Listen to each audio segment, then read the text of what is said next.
দুর্গাপুর মহকুমা হাসপাতাল main gate থেকে গাছের চারা রোপণ করতে করতে দেওঘরের উদ্দেশ্যে রওনা। শুক্রবার সকালে তারা বের হয়।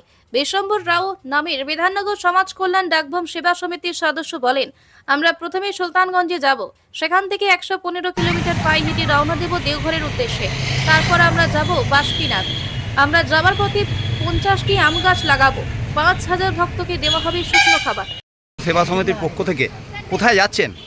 আমরা আজ কি বলবো, আমরা আজকে সাওয়ানের প্রথম দিন দিয়ে আমরা এখন যাব সুলতানগঞ্জ। সুলতানগঞ্জ থেকে জল তুলে 115 কিলোমিটার হেঁটে দেওঘর যাব বাবানগরী, ওইখানে জল দেয়া হবে। তারপরে আবার ওইখান থেকে আমরা যাব বাসকিনাথ, ওইখানে জল প্রদান হবে। তারপরে আমরা 5000 লোকের সেবার আয়োজন করেছি। শুকনো ড্রাই ফ্রুট অনেক নিয়েছি, যেগুলো সেবা দেওয়া হবে। বিভিন্ন রাস্তাতে ডাকবামের সেবার জিনিসও নেওয়া হয়েছে। আর আজকে আমরা এই প্রথমবার এই কাজটা করতে যাচ্ছি, যেহেতু আমরা করিনি। আজ আমরা দেওঘর যাচ্ছি বলে আজকে আমরা গাছ লাগাচ্ছি। আমরা নিজের এই ডিভাইডারে 50টা আম গাছ লাগিয়ে যাব। প্রত্যেক বছরই আমরা এটা লাগাবো।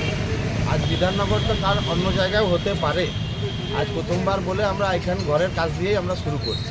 কতজন যাচ্ছেন? আমরা এখন 40-45 জন আছি। আমাদের একটা বাস যাচ্ছে, আমাদের নিজস্ব দুটোই গাড়ি, ফ্লোরো পিক আপটাও যাচ্ছে আমাদের। এটাতে সব মুদিখানার জিনিসপত্র আছে, আর আমাদের যত বমরা আছে সব বাসে আছে। কি নাম আপনার? আমার নাম বিশম্বর রাম।